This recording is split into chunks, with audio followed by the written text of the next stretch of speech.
The war was over. After years of fighting across stars and strange worlds, the final battle had ended. Humanity had won. The enemy fleets were broken. The great alien empires that once ruled the galaxy now bowed their heads in defeat. Captain, Reed stood on the deck of the old warship Horizon Dust, staring out into space. His uniform was wrinkled, his boots were scratched and burned. He had seen too much. Too many deaths, too many broken planets. The silence after war felt strange. Captain Reed, a voice called behind him. He turned. A young officer handed him a data pad. Your reward, sir, for your service in the Galactic War. Reed frowned. Reward? Yes, sir. As part of the peace treaty. Every senior officer receives compensation, territory, credit, and/or assets. The officer hesitated. You have been assigned one biological asset. Reed didn't like the sound of it. A slave? He asked flatly. The officer looked uncomfortable. Technically, she's classified as a captured enemy combatant, but yes, many call them that now. Reed said nothing. He took the data pad and signed without reading. He didn't care about rewards. He just wanted rest. Later, in the cargo bay, 2 guards brought the asset. She was tall, with silver skin that shimmered faintly in the dim lights. Her eyes were large and dark, glowing slightly with a soft blue hue. Strange patterns ran along her arms, part of her alien biology, not tattoos. She wore a simple gray uniform. Around her neck was a thin, metal collar, blinking with a small red light. She stood still, her face calm but unreadable. Her hands were bound behind her back, though she didn't resist. Reed looked at her, then at the guards. Take off the cuffs. Sir? One guard asked, surprised. I said take them off. They obeyed, a little confused. The woman didn't move. What's her name? Reed asked. The guard shrugged. They just call her Unit 7 Delta. She was some kind of officer in the enemy fleet. Good strategist, apparently. Reed didn't respond. He walked closer to her. Do you understand me? She didn't answer, but her eyes followed him, sharp and aware. You're with me now, he said. I'm not going to chain you like a dog, but don't try to kill me, I'm tired. Still no answer. All right then, he muttered and turned. Let's go. Reed brought her to his assigned living quarters on Outpost 12K, a dusty station on a half-terraformed moon. It wasn't fancy, but it was quiet. The war was over. The galaxy needed rebuilding. Inside the small room, he pointed to the corner. You can sleep there. There's a blanket. She sat without a word. Her face remained cold, but her eyes scanned everything. The door, the vent, the exit routes. A trained mind. Reed sat at the table and poured himself a drink. He didn't offer her any. He didn't think she'd accept it anyway. I'm not going to treat you like a slave, he said. But I won't stop others from seeing you that way. They'll ask questions. Keep your head down. Still, she said nothing. What did your people call humans? Reed asked suddenly. I know you had a name for us. She looked at him for the first time, her voice soft but firm. Apes with bombs. Reed laughed, a dry sound. Fair enough. Days passed. The outpost was quiet. Other soldiers celebrated or wasted time. Many had their own alien companions. Some treated them well. Others didn't. Reed kept to himself. He went on patrol, filed reports, and returned to his room. The alien, he started calling her Ash, because the name 7 Delta felt wrong, never spoke unless necessary. She followed orders, but with a cold detachment. She ate only the basic food packs. She never slept while he was awake. One night, Reed found her staring at a holomap of the old war front. You miss your people? He asked. She didn't answer right away. Then she said, they are gone. I lost people too, he said. Not like I did. Reed stood beside her, looking at the stars on the map. So many planets. So many lives. Maybe not. But pain is still pain. Ash turned to him. Why didn't you remove my collar? He blinked. I thought you'd try to escape. I would have, she said honestly, but now I don't care. Her words hit him harder than expected. The next morning, Reed took out a small tool and deactivated the collar. The red light faded. Ash touched her neck, surprised. Why? She asked. Because you've been a soldier. Same as me, he said. And I don't want prisoners in my home. She nodded slowly, then stood. For the first time, she gave him a look, not of anger or fear, but something close to respect. Outside, the stars kept turning. The war had ended, but the wounds were still fresh. Trust was slow. But between a tired man and a defeated warrior, something had begun to shift. Not peace, not yet, but maybe something better. The days on Outpost 12K passed slowly, like dust floating in dead air. The war was over, but tension still lived in the bones of every soldier stationed there. It was a place for the forgotten, people not quite broken, but not healed either. Captain Reed and Ash, the silver-skinned alien woman once known as Unit 7 Delta, were among them. After removing her collar, Reed expected Ash to leave or attack or speak freely. But she did none of those things. She stayed silent. She followed him on routine patrols, listened when spoken to, and kept to herself. She rarely ate. She never smiled. Yet she watched everything, every hallway, every soldier, every word. Reed respected that. He too was always watching. Not because he wanted to, but because habits from war didn't fade easily. One evening, as the dull orange sky darkened over the half-finished dome of the outpost, Reed sat at the metal table in the common hall. Ash sat a few meters away, her back straight, eyes distant. Around them, soldiers laughed, drank, and boasted loudly about old battles and new trophies. Some of those trophies were alien captives. A few treated them with a kind of twisted affection. Others, like Sergeant Kane, treated them like toys. Kane swaggered into the room, his heavy boots echoing. He spotted Ash and grinned. Well, well, Captain Reed, finally using your prize. She's a fine one. I'd trade 2 of mine for her. Reed looked up, face calm. Walk away, Kane. Kane snorted. Relax, I'm just admiring. I mean, you're not really keeping her just to polish your boots, are you? Or maybe you're afraid she'll snap your neck if you try anything. Ash didn't move. She kept her eyes on Kane, unreadable. Reed stood slowly. Last warning. Kane laughed. Touchy. All right. Enjoy your silent pet, must be boring as hell. He turned and left, but not without throwing one last smirk at Ash. Later that night, as Reed cleaned his gear, Ash spoke without looking at him. Why didn't you strike him? Because he's not worth it, Reed replied. Ash tilted her head. He insulted your pride. He tried. Pride's a waste of energy in a place like this. She considered that. In my culture, such disrespect would end in blood. Maybe that's why your culture lost. Ash turned her eyes to him then, not angry but curious. Do you believe we deserve to lose? Reed wiped down his rifle slowly. I don't believe in winners or losers anymore, just survivors. A few days later, the calm broke. It started with a signal, an encrypted pulse picked up by the outpost sensors. Rogue ships had been spotted moving through the old war zones. Not pirates. Something else. Smarter. More organized. Reed and Ash were sent on a patrol to investigate a broken relay tower in the nearby hills. They took a light vehicle and traveled. Under the red sun, the wind carrying fine sand across the cracked terrain. Do you feel it? Ash asked quietly. Reed glanced at her. Feel what? The silence.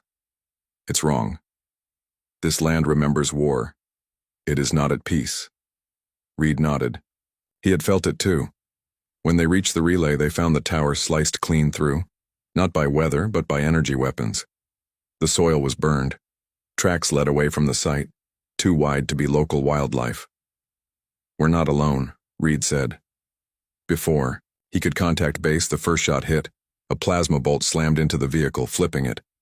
Reed hit the ground hard. His vision swam. Ash pulled him behind a rock as more fire rained down.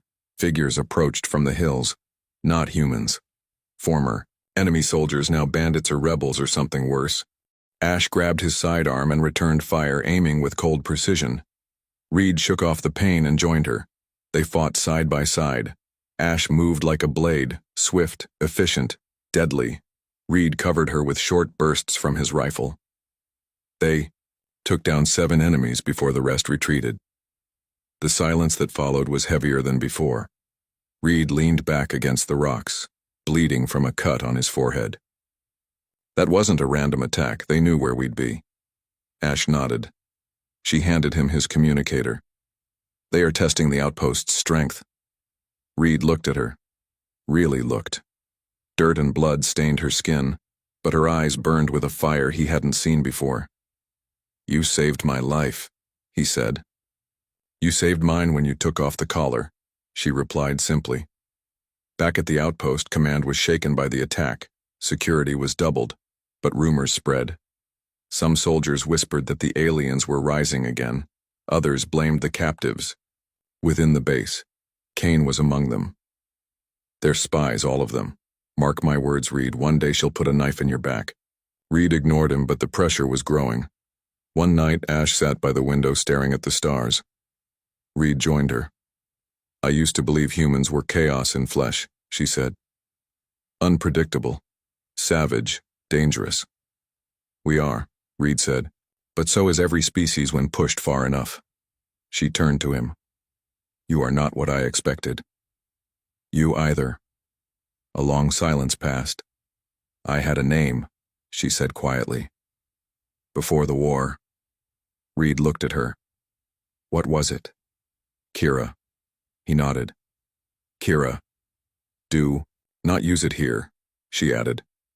Not yet. He smiled slightly. Understood. The next morning, an officer from Central Command arrived. He was clean, well-fed, and full of rules. He pulled Reed aside. We received reports you disabled your assets control device. That is a breach of Protocol 17. Reed crossed his arms. I don't use slaves. That's not your choice to make. The treaty defines terms clearly. The war is over. But peace has rules, Captain. Reed refused to react. File your report. I stand by what I did. That night, Reed found Ash, Kira, sitting in the courtyard. The stars above seemed closer, brighter. They may take away my rank, he said. Then what will you do? I don't know. Maybe leave. Find something better. Kira stood. If you leave, I will go with you. Reed looked at her, surprised. Why? Because I would rather follow a man who frees his enemies than serve one who chains his allies. They stood together in silence. 2 soldiers, from opposite sides, now bound by something deeper than orders. The stars above did not care who won the war. But down below, something had changed. The sky over Outpost 12K looked calm, but something heavy stirred beneath the surface. Ever since the ambush at the relay tower, Reed had known things were shifting, not just in the hills or in the rogue transmissions, but inside the outpost itself. Whispers floated through the halls. Suspicion, fear, and worse, command silence. Reed was called to the command hub early in the morning. The air inside was sharp with tension. Lieutenant Carr, the new liaison from Central Command, stood behind the glass console with a tight smile. Captain Reed, you're being reassigned. Reed didn't flinch. On whose order? Protocol 17 Review Board, Carr said. Your actions regarding alien assets have raised questions. So I'm being punished for treating someone like a person. Carr's smile never faded. This isn't personal. A shuttle will arrive in 48 hours. You'll be transported to the capital sector for debrief. Reed nodded once. Understood. He turned and walked out without another word. Back in the barracks, Kira stood at the edge of the room, sharpening a combat blade. Her hands moved smoothly, but her eyes flicked up the moment Reed entered. They're removing you, she said. Reed nodded. Because of me. No, he said. Because I broke their rules. You were just the excuse. Kira paused. Then, I go too. Reed looked at her, surprised again by her calm certainty. If you leave, they will collar me again. If you stay, they'll break you. Neither of us belongs here anymore. He said nothing for a long time. Then finally, we'll leave. Together. But quietly. That night, they began planning. The outpost was surrounded by wastelands, burnt hills, and old minefields. The only safe way out was through the landing zone, heavily guarded. We need a distraction, Reed said. Something that pulls everyone's attention away for 10 minutes. Kira looked thoughtful. The power core. If the external coolant fails, the backup system sounds an alert. That gives us 5 minutes of panic, Reed said. Not enough. There's more. If the coolant failure is paired with a false plasma leak signal, the protocol locks down all sections except the launch bay. They'll think it's a reactor breach. Reed raised an eyebrow. You've studied the systems. I have watched everything, she said simply. Reed nodded. Then we do it tomorrow night. But before the plan could be put into motion, something unexpected happened. An explosion rocked the outpost during evening patrol. Sirens blared. Soldiers ran in all directions. Reed and Kira ran to the scene. One of the storage bunkers had been destroyed. Fuel tanks burned and wreckage scattered across the yard. Then came the worst part. An alien body lay near the flames, lifeless. One of the prisoners, Lieutenant Carr, arrived with soldiers in tow. They say the alien woman was seen leaving the area moments before the blast, he said coldly, looking straight at Kira. She didn't do this. Reed snapped. Carr shrugged. We'll see. She's to be detained until further notice. No, Reed stepped in front. You're not taking her. Guns were raised. Soldiers surrounded them. Kira whispered. Not now, Reed. But Reed stood firm. This is wrong. You're accusing her without proof. Carr's eyes narrowed. This is treason. Reed said nothing. He slowly raised his hands. Kira stepped forward. I did it. Reed's head whipped toward her. What? I planted the charge, she said clearly. Alone. Carr smiled. Detain her. Before Reed could stop them, Kira was dragged away. Reed's voice rose, but Carr raised a hand. You resist and you go too, or worse. Reed could only watch as they took her to the holding cells. Hours later, Reed stood outside the cell block. He had a decision to make. He stared at the security panel, his mind racing. The plan had changed. Now he had to save her.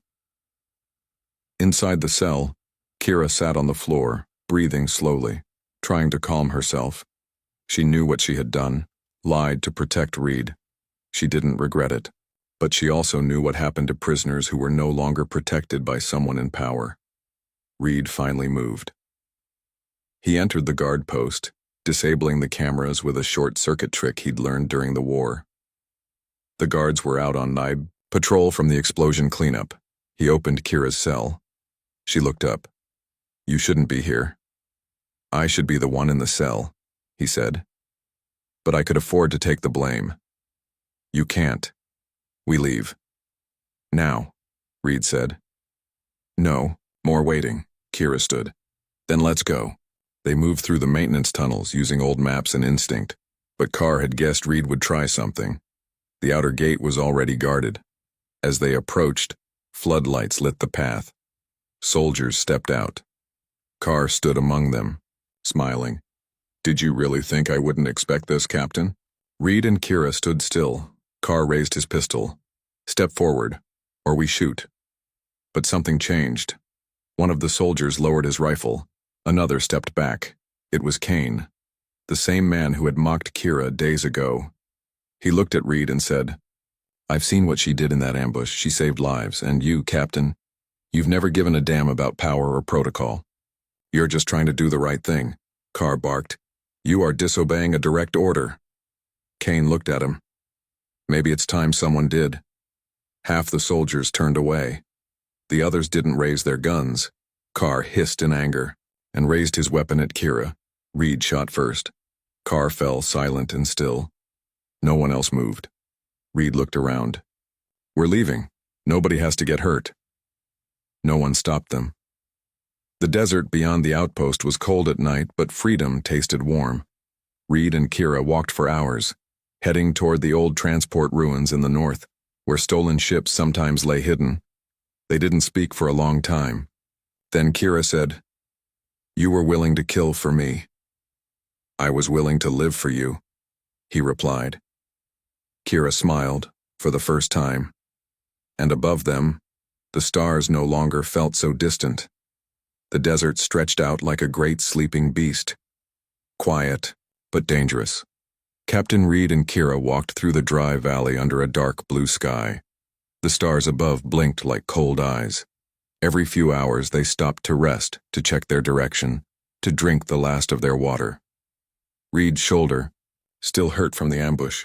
Kira had wrapped it with cloth torn from her own clothes. She said nothing about it, but every time he winced, her eyes would narrow with quiet worry. "How far is this place?" she asked, brushing sand from her silver hair. "Not far now," Reed answered. "A couple of old smugglers used to land their ships in the canyons ahead. If we're lucky, something's still there. If we're not lucky, then we keep walking." Kira gave a short nod. She didn't complain. By dawn, they reached the edge of the canyon. It was deep and narrow, with steep walls and sharp rocks below.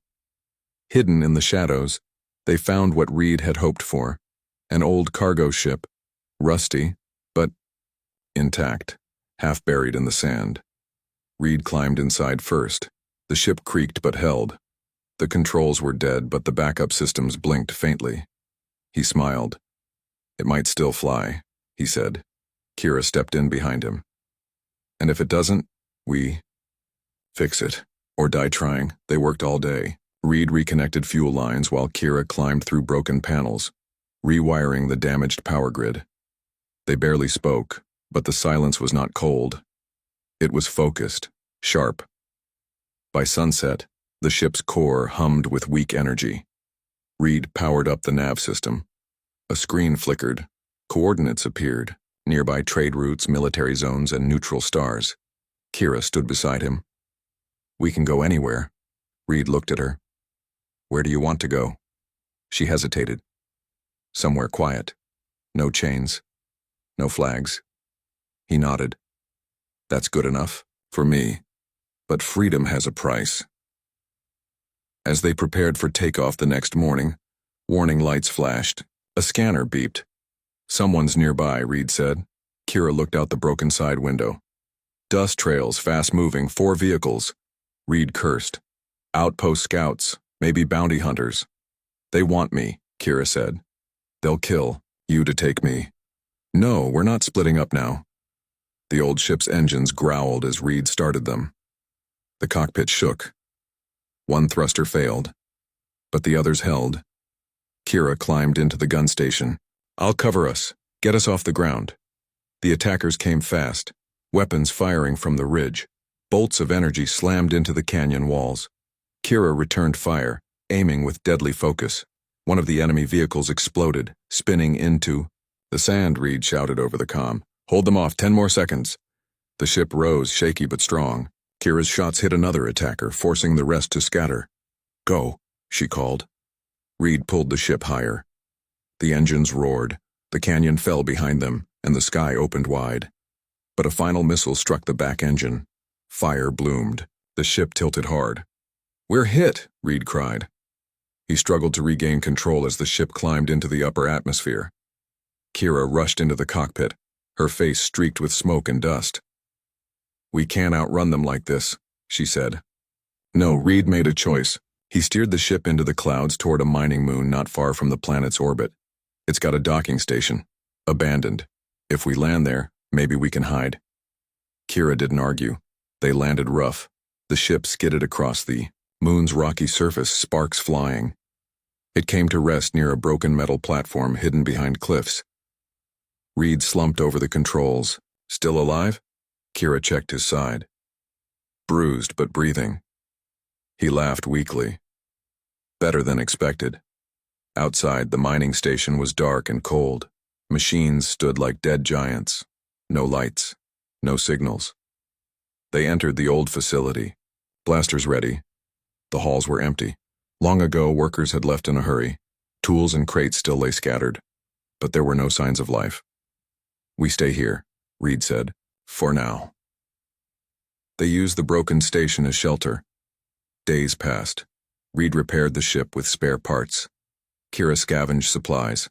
They talked more, slowly, carefully. She told him about her home world, about her sister, taken in the early days, of the war, about her training, her captivity, her hate. Reed told her about his first mission, about losing friends, about the orders he gave that cost innocent lives. "We both carry ghosts," she said one night. "Yeah," he said, "but at least we're not adding more." Then came the message. While checking an old relay dish, Reed picked up a signal. It was from Outpost 12K. "They think we're dead," he said. "But there's a bounty out. Big one. Not just for you. For me too." Kira stood beside him, quiet. "They're scared of what we did," he added. "No," she said. "They're scared of what we represent." He looked at her. "You showed them what happens when a human treats a slave like an equal," she said. "That's more dangerous than any weapon." Reed shut off the signal. "They'll never stop hunting us." Kira didn't flinch. "Then we keep moving." He nodded. "You still sure about this? You can go anywhere. Alone, you might survive easier." She looked into his eyes. "I am not alone." And in that moment, Reed understood something deep and simple. They were no longer soldier and slave, no longer human and alien. They were something else now. Not heroes, not rebels, just two broken people who chose each other. The mining station remained quiet, its halls echoing with only the sound of footsteps and the hum of old machines. Days turned into weeks, and Captain Reed and Kira slowly adapted to the stillness.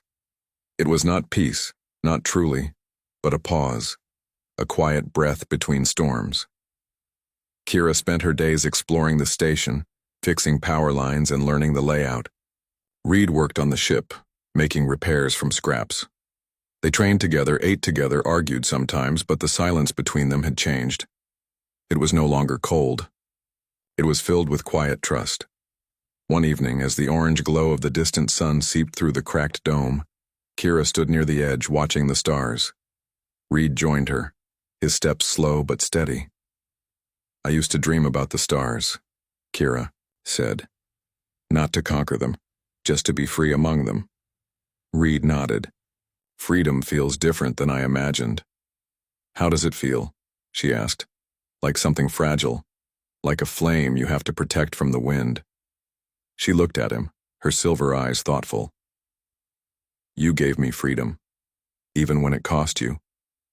You earned it." Kira shook her head. "I didn't earn it. You chose to see me as more than what I was made to be. That choice was yours." Reed didn't answer. He didn't need to. Instead, he offered her a ration bar. She smiled slightly and they ate in silence, but peace never lasts. A signal came. A coded pulse from deep space, piggybacking on an old relay. Not military, not friendly. A bounty.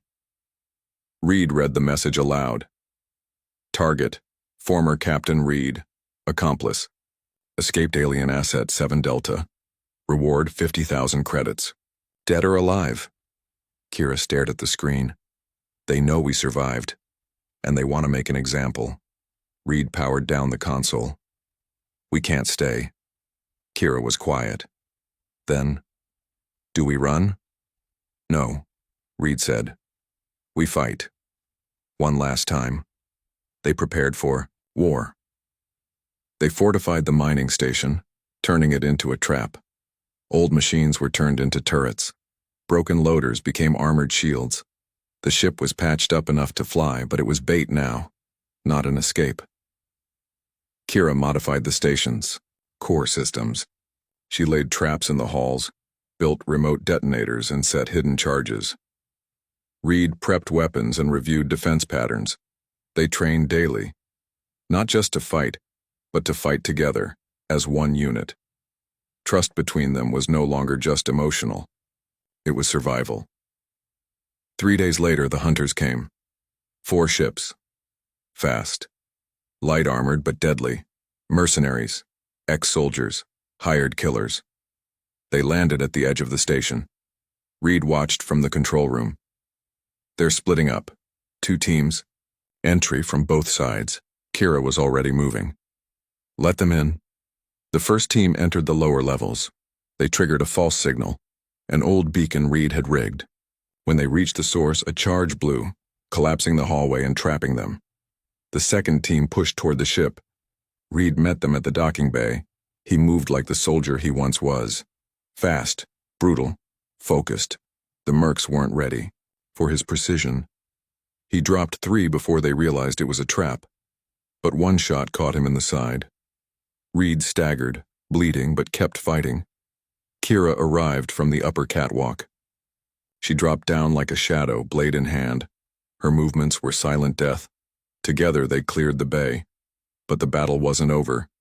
The lead hunter, a tall woman with cybernetic eyes, activated a signal jammer.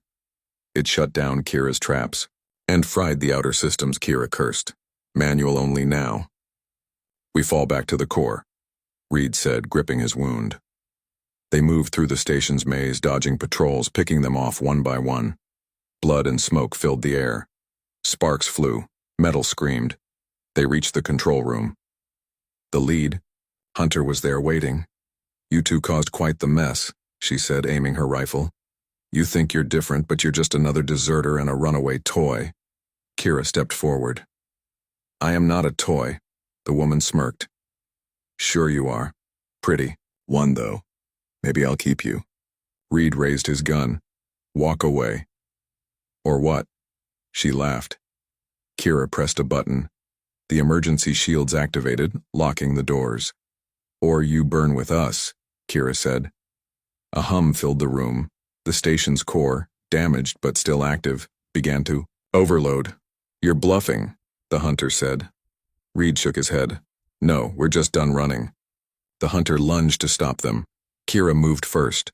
The fight was short, brutal. Kira disarmed the hunter, then disabled her with a blow to the neck. Reed deactivated the core before full meltdown.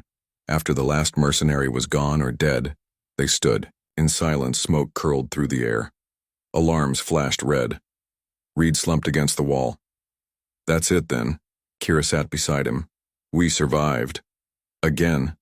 She looked at him. What now? Reed thought for a long time. Now we live. For real this time. No chains, no war. Just us. Kira leaned her head on his shoulder. Just us. Later they repaired the ship fully. The stars waited, open and wide, as they flew away from the mining station, leaving the past behind. Reed looked at Kira. Where do you want to go? She smiled.